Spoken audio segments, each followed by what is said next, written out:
આજના આ ગહન અભ્યાસમાં સ્વાગત છે. આજે આપણી પાસે એક એવો દસ્તાવેજ છે જેનું નામ સાંભળીને જ થોડું કુતૂહલ જાગે. હા, નામ જ એવું છે. બિલકુલ. આ દસ્તાવેજનું નામ છે the alchemical extraction and purification of saccharum lactis. હવે આ નામ સાંભળવામાં કોઈ પ્રાચીન કિમિયાગરી એટલે કે કોઈ જૂના જમાનાના જાદુઈ પ્રયોગ જેવું લાગે છે, ખરું ને? સાચી વાત છે, પણ હકીકતમાં આ સંપૂર્ણપણે સચોટ અને આધુનિક રસાયણશાસ્ત્ર પર આધારિત છે. હા, ચાલો આને વિસ્તારથી સમજીએ. જ્યારે આપણે આ સેકેરમ લેક્ટીસ જેવો ભારેખમ શબ્દ સાંભળીએ ને, ત્યારે મગજમાં એવો વિચાર આવે કે આ કોઈ અત્યંત દુર્લભ જડીબૂટી કે લેબોરેટરીમાં બનતું કોઈ ભયંકર રસાયણ હશે. હા, કોઈને પણ એવું જ લાગે. પણ જો આપણે આ શબ્દના મૂળમાં જઈએ, મતલબ તેની ઇટિમોલોજી તપાસીએ, તો વાર્તા સાવ અલગ જ નીકળે છે. બરાબર. લેટિન ભાષામાં સેકરમનો સીધો અર્થ થાય છે ખાંડ અને લેક્ટીસનો અર્થ થાય છે દૂધ. એટલે એકદમ સરળ ભાષામાં કહીએ તો આ માત્ર દૂધની ખાંડ છે. દૂધની ખાંડ? બિલકુલ. પૌષ્ટિક પીણા તરીકે જોઈએ છીએ, તેમાંથી આ રીતે ખાંડ અલગ તારવવાની આખી વૈજ્ઞાનિક પ્રક્રિયા આ દસ્તાવેજમાં સમજાવી છે. ચોક્કસ. અહીં સૌથી આકર્ષક બાબત એ છે કે આ કોઈ એવી સામાન્ય ખાંડ નથી જે આપણે રોજ સવારે ચા કે કોફીમાં નાખીએ છીએ. તો એનાથી કેટલી અલગ છે? રાસાયણિક દ્રષ્ટિએ જોવામાં આવે તો આ એક ડાયસેક્રાઇડ છે. ડાયસેક્રાઇડ એટલે કે એવી શર્કરા જે બે અલગ અલગ સરળ શર્કરાના અણુઓ જોડાઈને બને છે. ઓકે. જો આપણે તેનું રાસાયણિક સૂત્ર જોઈએ તો તે C12H22O11 અને સાથે H2O છે. એટલે કે એક પાણીનો અણુ. હા, તેમાં કાર્બનના 12, હાઇડ્રોજનના 22 અને ઓક્સિજનના 11 અણુઓ છે અને તેની સાથે પાણીનો પણ એક અણુ જોડાયેલો છે. આ કોઈ સાદું મિશ્રણ નથી, પણ એક અત્યંત ચોક્કસ માળખું છે. જો આપણે આ માળખાને વધુ ઊંડાણથી તપાસીએ તો તેમાં એક યુનિટ બીટા ગેલેક્ટોઝ અને એક યુનિટ લેવોગ્લુકોઝ રહેલું હોય છે. બરાબર. આ બે અલગ અલગ એકમો જ્યારે રાસાયણિક પ્રક્રિયા દ્વારા એકબીજા સાથે મજબૂતીથી જોડાય છે ત્યારે આપણને આ સેકેરમ લેક્ટીસ અથવા ટૂંકમાં કહીએ તો સેકલેક મળે છે. આને સમજવા માટે આપણે એક બહુ જ સરળ ઉદાહરણ લઈ શકીએ. હું વિચારતી હતી કે ધારો કે આપણી પાસે પઝલના બે અલગ અલગ ટુકડાઓ છે. હા, સરસ ઉદાહરણ છે.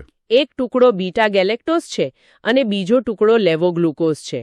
આ બંને ટુકડાઓનો આકાર અને દેખાવ સાવ અલગ છે. બરાબર. પણ જ્યારે તેમને યોગ્ય રીતે જોડવામાં આવે છે ત્યારે તે એકદમ પરફેક્ટ રીતે ફિટ થઈ જાય છે અને એક નવું જ ચિત્ર ઊભું કરે છે. બરાબર એવી જ રીતે આ બે શર્કરાના અણુઓ જોડાઈને આ વિશિષ્ટ દૂધની ખાંડનું નિર્માણ કરે છે. આ ખરેખર અદ્ભુત પ્રક્રિયા છે. ચોક્કસ અદ્ભુત છે. અને આ ખાંડ મેળવવાની શરૂઆત જે કાચા માલથી થાય છે તે છે બકરીનું દૂધ. હવે દૂધ જોવામાં ભલે એકદમ સફેદ અને સરળ પ્રવાહી લાગતું હોય, પણ તેનું મૂળ બંધારણ અત્યંત જટિલ હોય છે. હા, દૂધમાં તો ઘણું બધું હોય. બિલકુલ. દસ્તાવેજ મુજબ બકરીના દૂધમાં ઘણા બધા ઘટકો એકબીજા સાથે ભળેલા હોય છે. તેમાં પ્રોટીન રહેલું હોય છે અને પ્રોટીનના પણ અલગ અલગ પ્રકારો છે, જેમ કે લેક્ટોએલ્બુમિન, લેક્ટોગ્લોબ્યુલિન અને કેસિનોજન. બાપ રે, આટલા બધા પ્રોટીન! હા, આ ઉપરાંત દૂધમાં ચરબી એટલે કે ફેટ્સ હોય છે. પછી આપણું મુખ્ય લક્ષ્ય એટલે કે લેક્ટોઝ હોય છે. સાથે જ વિવિધ ખનિજો, ક્ષાર અને મોટા પ્રમાણમાં પાણી હોય છે. આ બધું જ એકબીજામાં એટલી હદે ભળેલો હોય છે કે તેમાંથી માત્ર લેક્ટોઝને અલગ તારવવો એક મોટો પડકાર બની જાય છે. સાચી વાત છે. આ લેક્ટોઆલ્બ્યુમિન અને લેક્ટોગ્લોબ્યુલિન નામ સાંભળીને એવું લાગે છે કે જાણે આ કોઈ ભારેખમ બોડીગાર્ડ્સ હોય. હા, એવું જ સમજી લો. એટલે કે આપણે લેક્ટોઝ સુધી પહોંચવું છે, પણ આ પ્રોટીન અને ચરબીના બોડીગાર્ડ્સ તેને ચારે બાજુથી ઘેરીને ઊભા છે. તો આ બધામાંથી માત્ર લેક્ટોઝ મેળવવાની પ્રક્રિયા કેવી રીતે થાય છે? હા, આ બધા ઘટકો ખરેખર બોડીગાર્ડ્સ જેવું જ કામ કરે છે. અને આ જટિલ કાચા માલમાંથી માત્ર લેક્ટોઝ મેળવવાની આખી પ્રક્રિયા ખરેખર ખૂબ જ તાર્કિક છે. તો શરૂઆત ક્યાંથી કરવાની? આ એક ધીરજ માંગી લે તેવી એક્સ્ટ્રેક્શન પ્રક્રિયા છે. આપણે સૌથી પહેલા સૌથી ઉપરના સ્તરને હટાવવાનું હોય છે. એટલે કે દૂધમાંથી સૌથી પહેલા ચરબી દૂર કરવામાં આવે છે, જેને આપણે મલાઈ કાઢી એમ કહીએ. બરાબર. આના માટે મલાઈ કાઢવાની જે સામાન્ય પ્રક્રિયા હોય છે, જેને સ્કિમિંગ કહેવાય છે, તેનો ઉપયોગ થાય છે. સ્કિમિંગ દ્વારા દૂધની સપાટી પર રહેલી તમામ ચરબી અલગ કરી લેવામાં આવે છે. ઓકે, એટલે કે આપણે શરૂઆત સ્કિમ મિલ્કથી કરીએ છીએ, જેમાંથી ફેટ નીકળી ગઈ છે. હા, હવે ફેટ કાઢી લીધા પછી જે પ્રવાહી વધે છે તેમાં હજુ પણ લેક્ટોઝ છે, પાણી છે, પ્રોટીન છે, ક્ષાર અને ખનિજો છે. હજુ ઘણા બોડીગાર્ડ્સ બાકી છે. બિલકુલ. હવે આવે છે સૌથી મહત્વનો અને થોડો આક્રમક તબક્કો. આ પ્રવાહીમાંથી ઘન પદાર્થો, ખાસ કરીને પેલા પ્રોટીનના બોડીગાર્ડ્સને દૂર કરવા માટે એક રાસાયણિક પ્રતિક્રિયા કરવી પડે છે. કેવી પ્રતિક્રિયા? આ માટે તેમાં મંદ હાઇડ્રોક્લોરિક એસિડ એટલે કે ડાયલ્યુટ HCl ઉમેરવામાં આવે છે. ઉભા રહો. મંદ હાઇડ્રોક્લોરિક એસિડ? હા, HCl. આપણે એકદમ શુદ્ધ ખાંડ મેળવવાનો પ્રયાસ કરી રહ્યા છીએ અને તમે દૂધમાં સીધો એસિડ નાખવાની વાત કરો છો. આ તો સાંભળીને જ એવું લાગે કે બધું બગડી જશે. દૂધમાં એસિડ નાખવા પાછળનું વિજ્ઞાન શું છે? આ જ તો રસાયણશાસ્ત્રની સુંદરતા છે. સાંભળવામાં એવું લાગે કે એસિડ બધું બાળી નાખશે, પણ અહીં મંદ એસિડનો ઉપયોગ એક ચોક્કસ હેતુ માટે થાય છે. કયો હેતુ? જ્યારે આ એસિડ દૂધમાં જાય છે ત્યારે તે દૂધમાં રહેલા પ્રોટીનના ઘટકો પર હુમલો કરે છે. એસિડના કારણે પ્રોટીનના અણુઓ છૂટા પડે છે અને એકબીજા સાથે જોડાઈને ઘન સ્વરૂપ ધારણ કરે છે. અચ્છા, જેમ આપણે પનીર બનાવીએ છીએ એમ? એકદમ સાચું. આપણે ઘરે પનીર બનાવવાની પ્રક્રિયા જોઈ હશે, જેમાં દૂધમાં લીંબુ કે વિનેગર નાખતા જ દૂધ ફાટી જાય છે અને ઘન પદાર્થ અલગ થઈ જાય છે. અહીં પણ કંઈક એવું જ થાય છે. બરાબર. બસ ફરક એટલો છે કે અહીં હાઇડ્રોક્લોરિક એસિડનો ઉપયોગ થાય છે, જેથી ખાતરી કરી શકાય કે તમામ પ્રોટીન સંપૂર્ણપણે અલગ થઈ જાય છે અને લેક્ટોઝના અણુઓને કોઈ નુકસાન થતું નથી. વાહ! એટલે કે એસિડ ખરેખર આપણો દુશ્મન નથી, પણ એ પેલા પ્રોટીનના બોડીગાર્ડ્સને એક જગ્યાએ ભેગા કરીને બાંધી દેવાનું કામ કરે છે, જેથી આપણો લેક્ટોઝ મુક્ત થઈ શકે. બિલકુલ, એ જ રીતે. અને જ્યારે આ પ્રોટીન ઘન સ્વરૂપમાં ફેરવાઈ જાય છે, ત્યારે આપણે તેને સરળતાથી ગાળી શકીએ છીએ. હા, ગાળણ પ્રક્રિયા બહુ સરળ થઈ જાય. અને આ ફિલ્ટ્રેશન પછી જે પ્રવાહી વધે છે તેને વે કહેવામાં આવે છે. હવે આ વેમાં મુખ્યત્વે લેક્ટોઝ અને પાણી જ વધ્યા છે, કારણ કે પ્રોટીન અને ચરબી તો આપણે કાઢી નાખ્યા. પણ હજુ પણ આ વે સંપૂર્ણપણે શુદ્ધ નથી, ખરું ને? હા, હજુ બિલકુલ શુદ્ધ નથી. આ વેમાં હજુ પણ કેટલાક ક્ષાર, ખનિજો અને રંગના કણો હોઈ શકે છે. આને વધુ શુદ્ધ કરવા માટેની પ્રક્રિયા ખૂબ જ રસપ્રદ છે. શું કરવામાં આવે છે? સૌથી પહેલા આ વેમાં શુદ્ધ પાણી ઉમેરવામાં આવે છે અને ત્યારબાદ તેને ચારકોલ બેડ એટલે કે કોલસાના એક જાડા સ્તરમાંથી ધીમે ધીમે પસાર કરવામાં આવે છે. કોલસામાંથી પસાર કરવું એટલે જો આપણે આને રોજિંદા જીવન સાથે સરખાવીએ તો આ બરાબર આપણા ઘરના વોટર ફિલ્ટર જેવું જ કામ કરે છે, ખરું? હા. આપણે જાણીએ છીએ કે પાણીના ફિલ્ટરમાં કાર્બન કે ચારકોલનું ફિલ્ટર હોય છે, જે પાણીમાં રહેલી અદૃશ્ય અશુદ્ધિઓને શોષી લે છે. તો શું આ ચારકોલ બેડ પણ વેહ સાથે એવું જ કંઈક કરે છે? એકદમ સાચું ઉદાહરણ પકડ્યું. ચારકોલ સ્વભાવે ખૂબ જ છિદ્રાળુ હોય છે. જ્યારે વેહનું દ્રાવણ આ કોલસાના સ્તરમાંથી પસાર થાય છે ત્યારે ચારકોલ તેમાં રહેલી સૂક્ષ્મ અશુદ્ધિઓ, વધારાના ક્ષાર અને ખાસ કરીને રંગના કણોને પોતાની અંદર ખેંચી લે છે. આ પ્રક્રિયાના અંતે આપણને જે દ્રાવણ મળે છે તે એકદમ સ્વચ્છ અને કાચ જેવું પારદર્શક હોય છે. એમાં કોઈ જ ઢોળાશ રહેતી નથી. આ સ્વચ્છ દ્રાવણ મળ્યા પછીની સફર કેવી રીતે આગળ વધે છે? કારણ કે આપણી પાસે હજુ પણ એક પ્રવાહી છે, જ્યારે આપણે તો ખાંડનો પાવડર જોઈએ છે. અહીંથી શુદ્ધિકરણના આગળના વધુ જટિલ તબક્કાઓ શરૂ થાય છે. આ પારદર્શક દ્રાવણને હવે સીધી ગરમી પર ઉકાળવામાં આવે છે. આપણે તેમાંથી પાણી ઉડાડવાનું છે. ઓકે. આ ઉકાળવાની પ્રક્રિયા ત્યાં સુધી ચાલુ રાખવામાં આવે છે જ્યાં સુધી મોટાભાગનું પાણી બાષ્પીભવન ન થઈ જાય અને દ્રાવણ એક અર્ધઘન સ્વરૂપમાં ન આવી જાય. જાણે કે કોઈ ઘટ્ટ ચાસણી બની ગઈ હોય એમ. હા, ચાસણી જેવું જ. પણ આમાં હજુ એક સમસ્યા છે. આ અર્ધઘન પદાર્થમાં હજુ પણ કોઈક જગ્યાએ સૂક્ષ્મ અશુદ્ધિઓ સંતાયેલી હોઈ શકે છે. તેથી તેને એકદમ પ્યોર કરવા માટે તેમાં ફરીથી શુદ્ધ પાણી ઉમેરવામાં આવે છે અને પાછું ઉકાળવામાં આવે છે. અચ્છા. આ પ્રક્રિયા 3 થી 4 વખત પુનરાવર્તિત કરવામાં આવે છે. એટલે કે આપણે ખાંડને વારંવાર ધોઈ રહ્યા છીએ અને પાછી ઉકાળી રહ્યા છીએ, જેથી કોઈ જ કચરો બચે નહીં. અહીંથી વાત ખરેખર ખૂબ જ રસપ્રદ બને છે, કારણ કે હવે આપણે એવા તબક્કામાં પ્રવેશી રહ્યા છીએ જ્યાં ખરેખર ખાંડના સ્ફટિક એટલે કે ક્રિસ્ટલ બનવાની શરૂઆત થાય છે. હા, સૌથી રોમાંચક ભાગ. મેં સ્ત્રોતમાં વાંચ્યું કે આ વારંવાર ઉકાળેલા અર્ધઘન લેક્ટોઝમાં સ્ટ્રોંગ આલ્કોહોલ અને શુદ્ધ પાણી ઉમેરવામાં આવે છે. આ આલ્કોહોલ કેમ ઉમેરવામાં આવે છે? એની પાછળનું વિજ્ઞાન શું છે? આ જ આખી પ્રક્રિયાનો માસ્ટર સ્ટ્રોક છે. લેક્ટોઝની એક ખાસિયત છે. તે પાણીમાં તો સરળતાથી ઓગળી જાય છે, પણ તે આલ્કોહોલમાં ઓગળતો નથી. ઓહ, બરાબર. જ્યારે આપણે દ્રાવણમાં આલ્કોહોલ ઉમેરીએ છીએ ત્યારે આપણે લેક્ટોઝને એક રીતે મજબૂર કરીએ છીએ કે તે પાણીમાંથી બહાર આવીને ઘન સ્વરૂપ એટલે કે સ્ફટિકમાં ફેરવાઈ જાય. આલ્કોહોલ અશુદ્ધિઓને પ્રવાહીમાં જકડી રાખે છે અને લેક્ટોઝને છૂટો પાડે છે. અદ્ભુત. પણ આ પ્રક્રિયામાં તાપમાનનું નિયંત્રણ અત્યંત આવશ્યક છે. આ મિશ્રણને પહેલા સીધી ગરમી પર ઉકાળવામાં આવે છે, પણ પછી તરત જ તેને વોટર બાથ દ્વારા આડકતરી ગરમી પર ઉકાળવામાં આવે છે. આ વોટર બાથ એટલે શું? સીધી ગરમી અને આડકતરી ગરમી વચ્ચેનો તફાવત શું છે? વોટર બાથ એટલે આપણે ક્યારેય ઘરે ચોકલેટ ઓગાળી છે? હા, ડબલ બોઇલરમાં. બસ એ જ. જે આપણે ચોકલેટના વાસણને સીધું ગેસ પર મૂકીએ તો તે તરત બળી જાય. એટલે આપણે એક મોટા વાસણમાં પાણી ઉકાળીએ છીએ અને તેની ઉપર ચોકલેટનું વાસણ રાખીએ છીએ. આને ડબલ બોઇલર કહેવાય. વોટર બાથ બરાબર એવું જ કામ કરે છે. સમજી ગઈ. સીધી ગરમીથી આડકતરી ગરમી તરફનો આ બદલાવ લેક્ટોઝના સ્ફટિકો બનવા માટે એકદમ સાનુકૂળ અને સૌમ્ય વાતાવરણ પૂરું પાડે છે. જો ગરમી એકદમથી વધી જાય તો સ્ફટિકો યોગ્ય આકાર નથી લેતા અથવા બળી જાય છે. આ તો ખરેખર કલા અને વિજ્ઞાનનો સમન્વય છે. વોટર બાથની આ ધીમી પ્રક્રિયાના અંતે આપણને લેક્ટોઝના સ્ફટિકો મળી જાય છે. હા, પણ આ સ્ફટિકો હજુ ભીના હોય છે અને તેમાં સહેજ આલ્કોહોલની હાજરી હોય છે. એટલે પછી તેને સારી રીતે સૂકવવામાં આવે છે. અને જ્યારે તે સંપૂર્ણપણે સૂકાઈ જાય ત્યારે તે એકદમ કડક અને શુદ્ધ થઈ ગયા હોય છે. બરાબર. પછી આ સ્ફટિકોને ખલ અને દસ્તા વડે બારીક પીસવામાં આવે છે. આ પીસવાની મહેનત પછી અંતે આપણને જે મળે છે તે છે દૂધની ખાંડનો શુદ્ધ સફેદ પાવડર. સાચું. બકરીના દૂધથી લઈને આ પાવડર સુધીની સફર ખરેખર મગજને ચક્રાવે ચડાવી દે તેવી છે. પણ આ તો થઈ સામાન્ય પદ્ધતિ. શું આનાથી પણ વધુ શુદ્ધતા મેળવવાનો કોઈ રસ્તો છે? હા, ચોક્કસ છે.